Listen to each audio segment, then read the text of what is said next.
Bonsoir chers téléspectateurs et bienvenue à cette deuxième édition du sommet mondial en langue française sur le thème « Pourquoi donner sa vie à Jésus ?»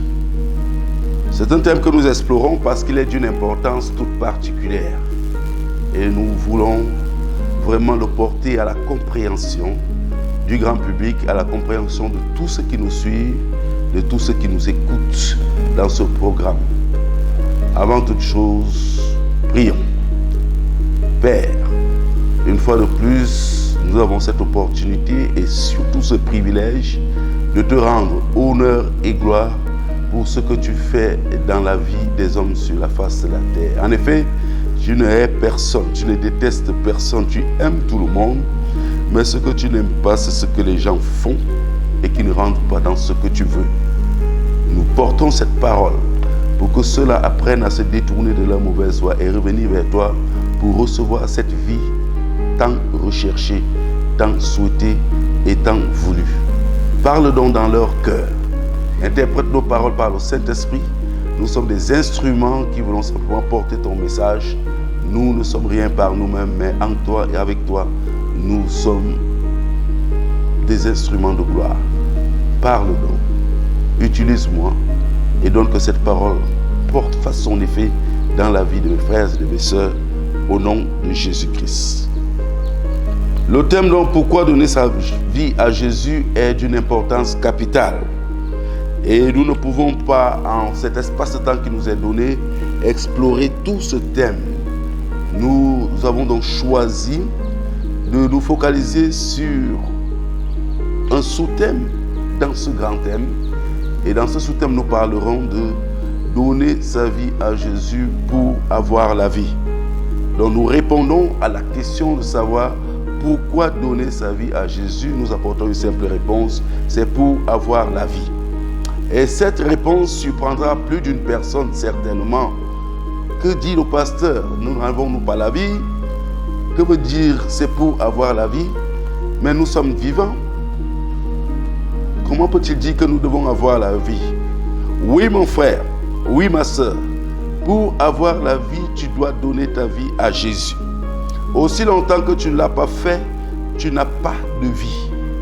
Tu peux croire avoir la vie, mais tu ne l'as pas en fait. Lisons une parole dans le livre de Jean au chapitre 14 et au verset 6. C'est une parole bien connue de plusieurs personnes. Que dit cette parole? Jésus répondant à la question de Thomas, lui dit, je suis le chemin, la vérité et la vie. Nul ne vient au Père que par moi. Je suis le chemin, la vérité et la vie. Nul ne vient au Père que par moi. Donc, la vie, en fait, c'est Jésus-Christ. La vie, ce n'est pas la définition que vous donnez à la vie. Dieu a ce qu'il appelle la vie et nous, les hommes, avons ce que nous appelons la vie. Et le souhait de Dieu serait que nous nous branchions sur ce que lui, il appelle la vie. Que nous connectons sur ce que lui, il appelle la vie. La vie, ce n'est pas ce que nous faisons et ce que nous voyons autour de nous. C'est-à-dire nous lever le matin, entrer en activité, faire nos différents travaux, monter, descendre, et puis revenir se coucher le soir, espérant que le lendemain revienne. C'est ce que nous appelons la vie. Mais est-ce que c'est ce que Dieu appelle la vie? Non. Dieu dit qu'il y a vie lorsque nous sommes reconnectés à Jésus-Christ. Ou bien lorsque nous sommes connectés à Jésus-Christ. Dieu dit qu'il y a la vie lorsque nous sommes réconciliés avec lui. Parce qu'au départ, nous ne sommes pas réconciliés avec Dieu. Au départ, nous sommes séparés de Dieu. Au départ, nous sommes éloignés de Dieu. Dans ce que nous appelons la vie, écoutez ce que Dieu peut dire dans le livre d'Éphésiens au chapitre 2.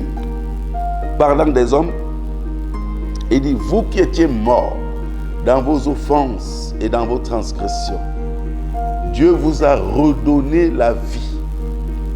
Le texte s'adresse aux personnes comme vous et moi, aux chrétiens de l'église d'Éphèse. Et le texte dit, vous étiez morts et Dieu vous a donné la vie en Christ. J'insiste ici sur le fait que la vie, c'est en Jésus-Christ. Et à la question de savoir pourquoi donner sa vie à Jésus? C'est pour vivre. Quand je dis pour vivre, ça veut dire qu'avant que de donner sa vie à Jésus-Christ, on ne vit pas, on est mort. Du point de vue de Dieu, on est mort. Mais que dit cet homme à l'écran? Je dis qu'on est mort, et ce n'est pas moi qui le dis, c'est Dieu qui nous dit de le dire et de vous le faire savoir. Aussi longtemps que nous n'avons pas donné nos vies à Jésus, nous sommes morts. C'est pourquoi le texte d'Éphésiens dit: vous qui étiez morts dans vos offenses et dans vos transgressions, il vous a donné la vie en Jésus-Christ. C'est de cette vie-là que nous parlons, frères et sœurs. C'est de cette vie-là que nous voulons amener les uns et les autres. Nous voulons sortir de la mort et nous voulons arriver véritablement à la vie. Mais je ne suis jamais mort. Depuis que je suis sorti du ventre de ma mère, je suis vivant. C'est ce que tu appelles la vie. Et ce que tu appelles la vie là, Dieu appelle ça la mort. Dieu appelle ce que nous appelons la vie mort. Donc, nous comprenons tout de suite que du point de vue de Dieu, la vie se comprend d'une certaine façon, et du point de vue des hommes, la vie se comprend d'une autre façon. Le malheur et la tristesse dans cette différente façon de comprendre, c'est que la compréhension des hommes de la vie s'oppose à ce que Dieu comprend par la vie. De telle sorte que finalement, nous sommes morts et nous croyons être vivants, pendant que Dieu, lui, nous déclare morts. Tu dois donner ta vie à Jésus. Nous devons donner nos vies à Jésus-Christ. Je t'interpelle, toi qui ne l'as jamais fait, ce soir, tu es appelé à donner ta vie à Jésus-Christ. Pour que Dieu ne te regarde plus comme un mort. Dans ce contexte, mort ne signifie pas également mort. Dans ce contexte, mort ne veut pas dire séparation du corps et de l'âme. Mort ne veut pas dire que les yeux sont fermés et qu'on ne respire plus. Mort ne veut pas dire qu'on ira nous déposer à 2,50 mètres sous la terre et dans 6 morceaux de planche. Mort dans ce contexte veut dire nous sommes séparés avec Dieu. Nous n'avons pas de relation avec Dieu. Dieu n'est pas concerné par notre existence. Nous faisons ce que nous voulons, nous décidons comme nous pensons et nous agissons sans savoir ce que Dieu veut et ce que Dieu attend de nous. Pourquoi donner ta vie à Jésus? C'est pour que tu aies la vie. Et pour avoir cette vie, tu dois te réconcilier avec Jésus-Christ. Le livre de Jean au chapitre 1er, à partir du verset 12, nous dit une autre chose très claire et très propre. C'est que Jésus-Christ est venu parmi les siens et les siens ne l'ont point reçu. Mais à ceux qui l'ont reçu, il a donné le pouvoir de devenir enfants de Dieu. De telle sorte, je vous invite à lire ce passage, de telle sorte que il y a dorénavant 2 groupes de personnes sur la face de la terre. Des personnes qui sont considérées par Dieu comme nées de Dieu, ce sont celles des personnes qui ont donné leur vie à Jésus-Christ. Des personnes qui sont considérées par Dieu comme nées simplement du sang, de la chair et de la volonté de l'homme. Alors, ces personnes qui sont nées du sang, de la chair et de la volonté de l'homme disent qu'elles sont vivantes et qu'elles vivent. Mais Dieu dit de ces personnes qu'elles sont mortes. Nous sommes tous sortis du ventre de nos mères de cette manière-là, sur la base de la volonté du sang, sur la base de la volonté de l'homme. Mais il est important de donner nos vies à un moment donné à Jésus-Christ. C'est ce que j'ai fait.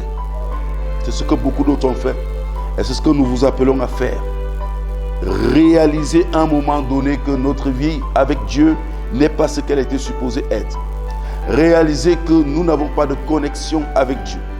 Réaliser que nous n'accomplissons pas la volonté de Dieu. Réalisant que nous vivons comme des animaux sur la face de la terre.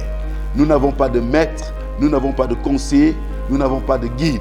Nous faisons ce que nous voulons. Tout ceci indique simplement que nous sommes séparés de Dieu et cette séparation est une mort. Mais il n'y a rien qui nous condamne dans cette mort parce que Dieu nous appelle à revenir. Dieu nous appelle à prendre conscience Dieu nous appelle à se réveiller. Réveille-toi, toi qui crois être vivant alors que tu es mort. Reviens à Dieu qui te donnera la vraie vie. Reviens à Dieu qui se réconciliera avec toi par Jésus-Christ, son Fils. Reviens à Dieu, je t'interpelle, et ceci c'est de tout mon cœur, et avec des pleurs, des larmes, des déchirements en moi, parce qu'autant que tu n'es pas revenu, plane devant toi un malheur, une catastrophe, un désastre éternel. Alors nous voulons t'éviter cette catastrophe, nous voulons t'éviter ce désastre, nous voulons t'éviter ce malheur éternel. C'est pourquoi nous t'appelons à venir dans ce que nous sommes. Nous t'appelons à venir simplement et à donner ta vie à Jésus-Christ, à ceux qui ont reçu Jésus-Christ, à ceux qui ont cru en son nom. Lui, Jésus-Christ, a donné le pouvoir de devenir enfant de Dieu. As-tu reçu ce pouvoir? Lorsqu'on pose la question, es-tu enfant de Dieu? Tout le monde répond, oui, il est enfant de Dieu. Mais ce test nous fait comprendre que nous ne sommes pas tous des enfants de Dieu. Ce test nous fait comprendre que c'est Jésus-Christ qui nous donne le pouvoir pour devenir enfants de Dieu. Aussi longtemps que nous n'avons pas reçu ce pouvoir de Jésus-Christ, il est impossible pour nous de devenir enfants de Dieu. Je sais que tu veux devenir enfant de Dieu. Mais tu veux le devenir par des décrets que tu as pris par toi-même. Tu veux le devenir par des décisions prises par toi-même. Tu veux imposer à Dieu la paternité dans ta vie. Cette filiation ne marche pas, mon frère. Elle ne marche pas, ma soeur. Aussi longtemps que cette filiation ne vient pas par le chemin tracé par Dieu, nous ne pouvons pas nous considérer comme des enfants de Dieu. Ce n'est pas parce que nous disons que nous sommes des enfants de Dieu que nous le sommes. C'est Dieu qui est en position de nous dire si nous sommes ses enfants ou pas. Et ce qu'il nous dit en ce jour, c'est que nous devons recevoir Jésus-Christ, nous devons croire en Jésus-Christ. Alors ce Jésus-Christ qui est le Fils du Dieu vivant, qui est celui que le ciel va recevoir jusqu'au renouvellement de toutes choses, c'est seul lui, Jésus-Christ, qui peut nous donner ce pouvoir, cette capacité, ce visa pour devenir enfants de Dieu. C'est ce que nous sommes devenus. Et nous ne voulons pas les rester seuls. Nous voulons que vous le deveniez aussi. Alors à la question de savoir pourquoi tu dois donner ta vie à Jésus, nous répondons, c'est pour avoir la vie du point de vue de Dieu. C'est pour avoir la vie du point de vue de Dieu. Pour avoir la vie du point de vue de Dieu. Pas pour avoir la vie du point de vue scientifique. Pas pour avoir la vie de ton point de vue. Non. Tu ne t'es pas fait accoucher par toi-même. Tu n'as pas décidé de naître. Tu t'es retrouvé à un moment donné sur la terre. Et celui qui a créé toutes choses est donc en bonne position pour te dire ce que tu dois faire pour avoir la vie. Dans le langage humain, nous avons peut-être abusé certains termes en parlant de vie, de mort. Mais je crois qu'il est grand temps que nous revenions à la compréhension de Dieu de la notion de la mort et de la notion de la vie. Aussi longtemps que tu n'as pas donné ta vie à Dieu, à Jésus-Christ, du point de vue de Dieu, tu es mort. Mais Dieu ne te condamne pas dans cette mort. Dieu t'appelle à sortir de cette mort. Dieu t'appelle à te repentir simplement, à revenir à Jésus-Christ qui, lui, va te donner cette vie-là.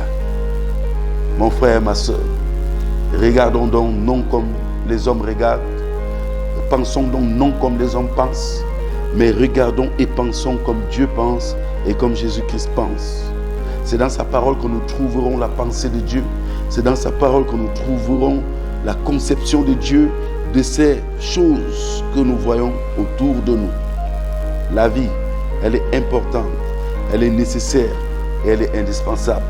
Mais lorsque ce n'est pas la vie du point de vue de Dieu, alors c'est une perte de temps. Et plusieurs perdent leur temps. Nous avons perdu notre temps à un moment donné. Pour ceux qui lisent de temps en temps la Bible, vous avez vu des gens qui ont perdu leur temps à un moment donné. Un grand apôtre comme Paul, vous avez certainement lu ses écrits, vous avez entendu parler de lui. C'était un juif par naissance qui a acquis la nationalité romaine entre-temps, mais du point de vue de Dieu, il était mort. C'est pourquoi lorsqu'il s'attaque à l'œuvre de Dieu et qu'il va à Damas pour ramener à Jérusalem les partisans de Jésus-Christ, ceux qui ont donné leur vie à Jésus-Christ, Dieu le rencontre véritablement sur le chemin. La vie le rencontre sur le chemin. Dans son récit dans le livre des Actes, il dit qu'au milieu du jour, une lumière a resplendu du ciel, une lumière surpassant la lumière du jour. La vie est plus que ce que tu peux penser. La vie est plus que ce que tu as connu jusqu'à cette heure. Et cette vie-là, Dieu t'appelle à l'expérimenter. Cette vie-là, Dieu t'appelle à y entrer. C'est un cri d'amour. C'est un cri de compassion d'un père qui ne veut pas voir les gens souffrir. Il sait mieux que nous ce qui est réservé aux hommes. C'est pourquoi à cette heure, il crie dans ton cœur. Il t'interpelle, mon frère. Moi, à ta place, j'aurais fait ce que j'ai fait il y a 30 ans aujourd'hui. Répondre à ce cri. Abandonner sa vie à Jésus. Et dire, Seigneur, prends-moi et donne-moi de cette vie. Donne-moi cette véritable vie. Parce que je vais vivre. La mort, telle que conçue par nos cultures et nos traditions, la mort telle que conçue par nos traditions ne consiste qu'à avoir une séparation de l'âme et du corps. La mort est regardée simplement comme l'inertie. Le corps n'a plus d'énergie et il ne peut plus se mouvoir. Il ne peut plus aller quelque part, il ne peut plus rien dire, il ne peut plus rien décider, il ne peut plus rien faire. Il est réservé à la tombe. Mais ce n'est pas sur cet temps que Dieu définit la mort. La mort, selon les scientifiques, c'est lorsqu'il y a cessation de respiration et que le stéthoscope du médecin ne peut plus détecter les battements de cœur. Alors on dit un homme est mort. Ce n'est pas ce que Dieu appelle la mort. Changeons notre façon de concevoir ces choses, la vie comme la mort. Recommençons de les regarder, de les comprendre du point de vue de Dieu. Tu te meurs tous les jours, tu bouges tous les jours, tu exécutes des tâches, tu remplis des fonctions, tu construis des maisons, tu roules dans les voitures, mais pour Dieu, tu es mort. Réveille-toi.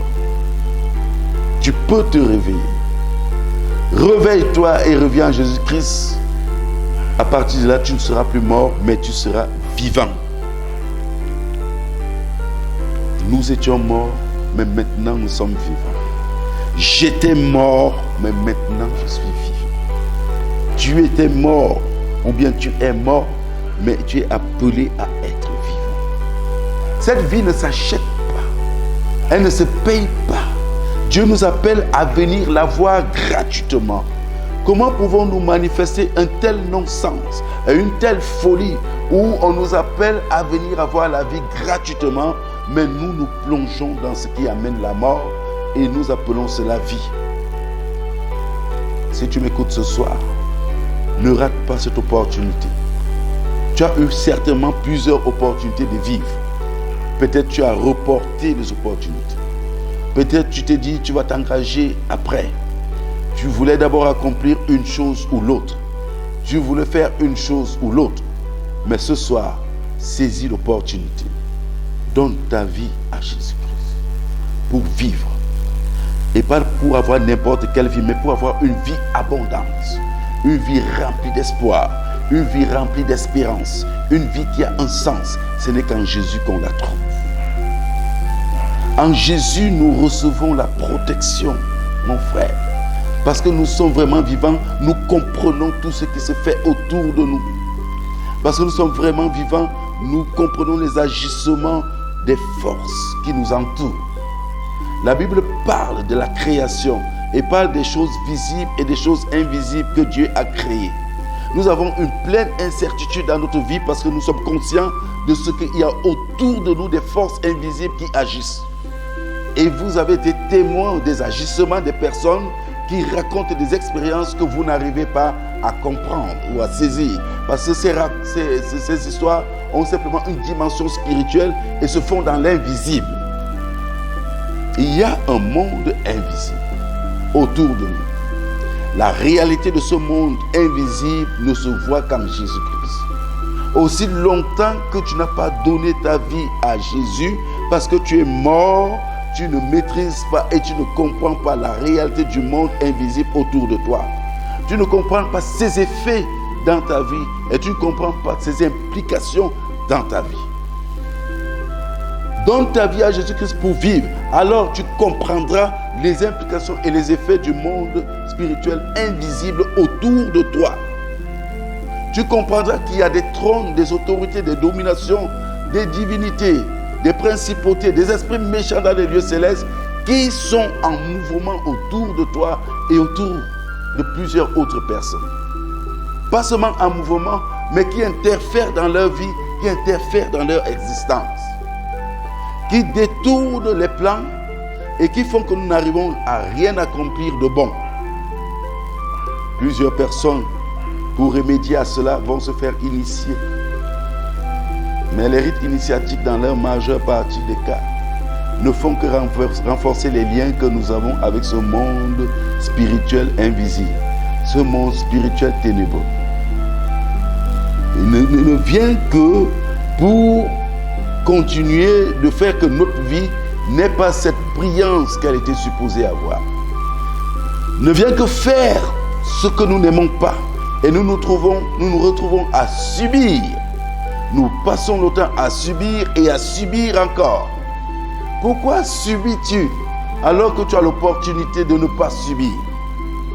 Pourquoi regrettes-tu, pleures-tu, te lamentes-tu alors que tu as la possibilité de ne pas te lamenter, de maîtriser et de contrôler le monde autour de toi?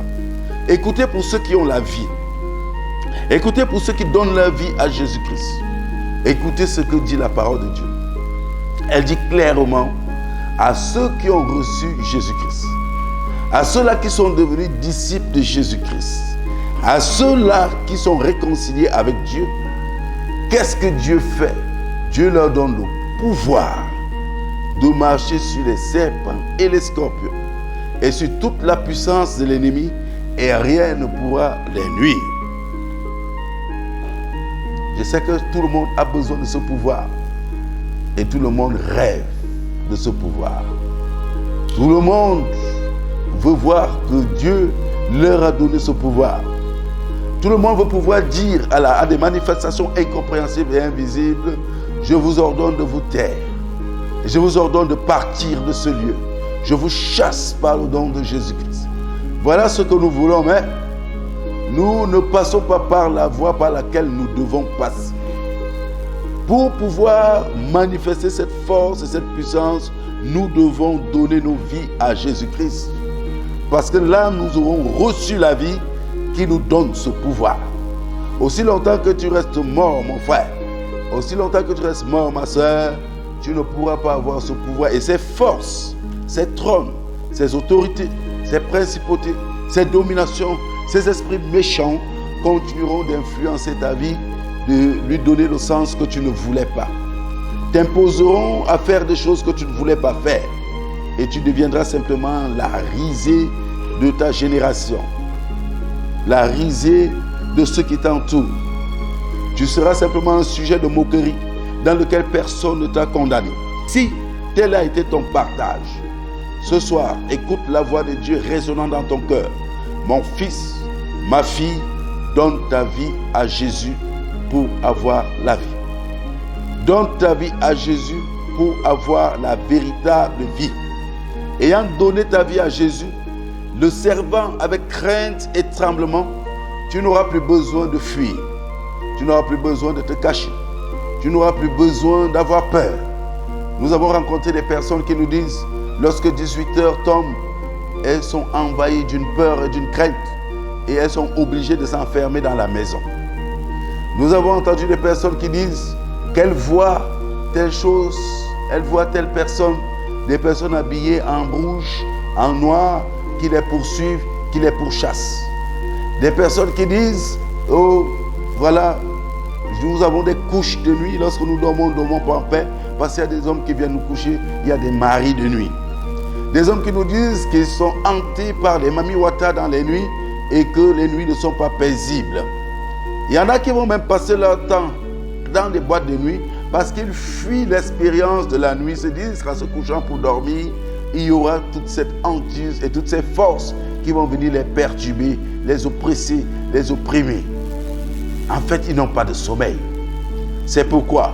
C'est parce qu'ils sont morts du point de vue de Dieu. c'est parce qu'ils n'ont pas de vie du point de vue de Dieu. C'est parce qu'ils n'ont pas donné leur vie à Jésus-Christ. Regardez de quel amour Dieu vous a aimé pour nous envoyer vous porter ce message, afin que vous deveniez enfants de Dieu et que ces forces ne vous influencent plus. Afin que vous deveniez enfants de Dieu et que vous ayez cette puissance, cette autorité pour parler à ces forces négatives et ténébreuses et qu'elles obéiront à votre voix. Vous lisez dans la Bible, vous verrez que les hommes de Dieu sérieux avaient cette autorité et cette puissance et pouvaient ordonner à ces forces négatives de partir et elles partaient. Mais il y avait aussi des rigolos qui pouvaient s'amuser comme les fils de Séba. Voyant Paul chasser les démons, on pensait qu'ils pouvaient le faire parce qu'ils ont vu Paul le faire. Et ils se sont en pris à une personne possédée, l'ont amené quelque part et puis ont voulu délivrer la personne comme Paul faisait. Et voici leur formule. Je vous déclare, il parle aux possédés, qu'au nom de Jésus, Paul prêche.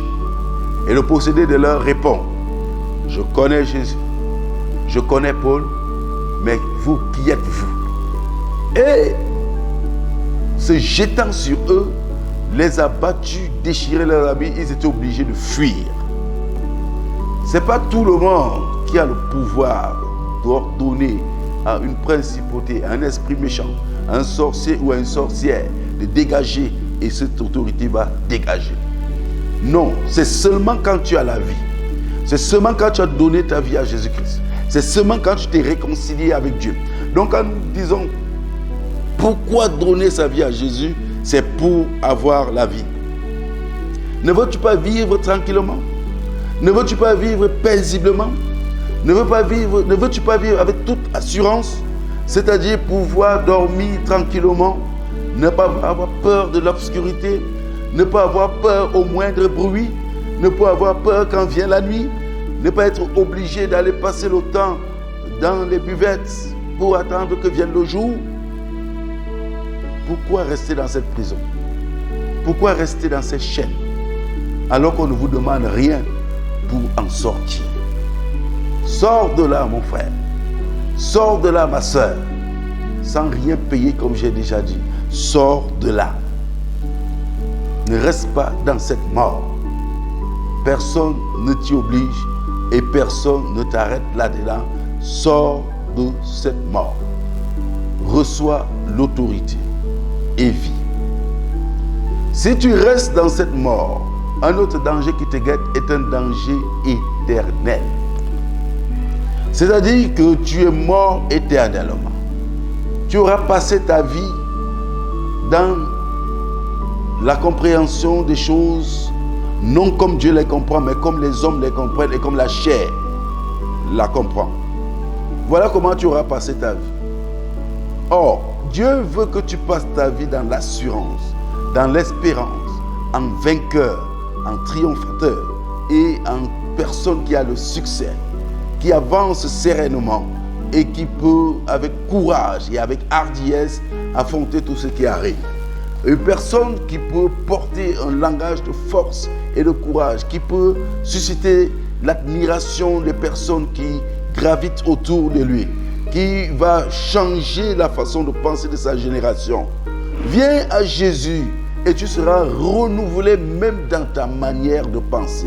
Viens à Jésus, tu seras renouvelé dans ta façon d'analyser et de voir les choses. Viens à Jésus, tu seras recréé dans ta façon de concevoir les choses. Viens à Jésus. Mon frère, ma soeur, j'étais un jeune homme à un moment donné et je vivais comme tu vis. Je ne faisais pas cas du Seigneur Jésus. Je ne voyais pas l'importance. Lorsque on me parlait de ces choses, de donner ma vie à Jésus. Et ma vie allait dans tous les sens. Comme la vie de plusieurs jeunes gens vont dans tous les sens. Nous ne sommes pas liés à cela, nous ne sommes pas appelés à cela. C'est l'ennemi qui nous trompe. Il veut nous tenir dans sa prison. Mais nous avons la possibilité, la capacité de dire non à cette prison. Et ce soir, je voulais t'entendre dire non à cette prison. Ce soir, je voulais t'entendre te dégager de cette prison, de cette lourdeur, de cet embrigardement, de dire non à tout ce que l'ennemi suggère à ta vie pour te maintenir dans la servitude et dans la captivité. Libère-toi, la chose se trouve entre tes mains. Dieu a joué son rôle en nous envoyant vers toi. Dieu a joué son rôle en nous faisant atteindre au travers de ces médias. Plusieurs personnes t'ont parlé, nous ne sommes certainement pas les premiers, mais nous venons renforcer leur message en disant: sors de cette prison. Libère-toi. Viens expérimenter cette vie que nous avons expérimentée. Une vie d'hardiesse, une vie de courage, une vie de puissance, une vie de réussite, une vie de richesse, une vie d'un héritage préparé. Dieu t'a préparé un héritage. Pourquoi laisseras-tu filer cet héritage entre tes doigts? Pourquoi, sous la crainte et la peur du diable et de ses agents, tu vas laisser filer cet héritage entre tes mains? Je te dis, mon frère, ma soeur, il n'y a pas de raison à cela. Il n'y a pas de raison à cela. Je voudrais conclure ce message en te disant ceci. Il y a une histoire dans le livre de Matthieu au chapitre 8 et au verset 22 où un jeune homme qui voulait suivre Jésus dit à Jésus: laisse-moi aller enterrer mon père. Alors là seulement je te suivrai. Ça ressemble étrangement à l'attitude que plusieurs d'entre nous avons. Lorsque l'opportunité de saisir Jésus-Christ, de donner notre vie à Jésus se présente, nous trouvons toujours une excuse. Nous trouvons toujours un moyen de nous défiler. Nous trouvons un moyen de reporter l'échéance. Mais qu'est-ce que Jésus a dit à ce jeune homme? Laisse les morts enterrer les morts. Plusieurs trouveraient ce passage ou bien cette parole ambiguë. C'est un jeune homme qui respire comme toi et moi et qui vient s'adresser à Jésus en lui disant: je vais te suivre, mais laisse-moi d'abord aller faire ceci. Écoutez ce que Jésus lui dit. Il dit: laisse les morts enterrer les morts. Et vous prenez un temps, vous posez sur ce genre de paroles pour comprendre ce que ça veut dire et comment ta vie peut être influencée ou impactée par cette parole. Si les premiers morts qui doivent enterrer les morts sont véritablement morts, selon notre compréhension de la mort, comment pourrait-il enterrer les autres? Pour parler en français facile, un cadavre, comment un cadavre enterre-t-il un cadavre? C'est une chose qui n'est pas possible. C'est une chose qui ne peut pas se voir. Et si elle se déroulait sous vos yeux, vous prendrez la poudre d'escampette et vous iriez vous faire exorciser par des personnes qui exorcisent. Parce que vous aurez vu une chose qui sort du commun. Un cadavre en bonne et due forme enterrant un autre cadavre. Et vous comprenez que tout de suite, ça ne peut pas être ça que le Seigneur Jésus parlait. Quand il dit: laisse les morts enterrer les morts. Ça veut dire que ceux qui vont enterrer là, il y a une personne qui est véritablement morte, c'est-à-dire morte biologiquement, morte scientifiquement, ne pouvant plus se mouvoir, ne pouvant plus respirer. Et ceux qui ont la charge par rapport à ce passage d'enterrer ce mort-là, c'est des personnes qui respirent, qui sont actives, qui sont en mouvement, qui sont vivantes du point de vue de la science, et qui vont se charger donc d'enterrer ce mort. C'est pour renforcer l'idée selon laquelle ce que tu appelles vie n'est pas forcément ce que Dieu appelle vie. Et ce que tu appelles mort n'est pas forcément ce que Dieu appelle mort. Pour ce passage qui nous donne clairement de voir distinctement ce que Dieu appelle mort et ce que Dieu appelle vie. Ces personnes-là qui sont chargées d'enterrer le mort-là, c'est des personnes qui respirent comme toi et moi. Mais Dieu les appelle des morts. Je continue de t'interpeller. Pourquoi veux-tu rester parmi les morts? Pourquoi veux-tu que Dieu continue de te concevoir comme une personne morte? Dieu lui-même ne veut pas te regarder comme une personne morte. Dieu lui-même veut te regarder comme une personne vivante. Viens à Jésus. Donne ta vie à Jésus. Réconcilie-toi avec Jésus-Christ. Et des bonnes choses arriveront dans ta vie. Le Seigneur Jésus déclare: je suis le chemin, la vérité et la vie. Nul ne vient au Père que par moi. Voilà la vie. Si jamais tu as cherché la vie, voilà la vie. La vie ne se retrouve pas dans les boissons, dans la cigarette, dans le sexe, dans les choses que tu trouves être des sujets de joie pour toi. Au contraire, ce n'est pas la vie que tu ramasses dans ces choses-là, c'est la mort. Nous ne voulons pas que tu restes mort. Et nous ne voulons pas que tu continues de mourir. C'est pourquoi nous lançons cet appel à ton cœur. Nous crions de tous nos voeux et nous disons: sors de cette mort, mon frère. Sors de cette mort, ma soeur. Viens expérimenter une chose nouvelle qui t'est réservée par le Dieu créateur du ciel et de la terre. Lui-même, il dit dans sa parole que ce qu'il désire, ce n'est pas la mort du pécheur, mais c'est qu'il se répande et qu'il vive. T'es-tu jamais repenti? Si tu ne t'es jamais repenti, alors sache que pour Dieu, tu ne vis pas. Pour Dieu, tu es simplement mort. Nous t'appelons à la repentance. Nous t'appelons à faire ce que nous avons fait. Nous t'appelons à faire ce que plusieurs autres personnes ont eu à faire. Pourquoi retardes-tu? Pourquoi laisses-tu passer cette opportunité? Pourquoi ne viens-tu pas? Pourquoi ne viens-tu pas expérimenter une chose que tu n'as jamais expérimentée? Viens. Nous ne demandons pas ton argent.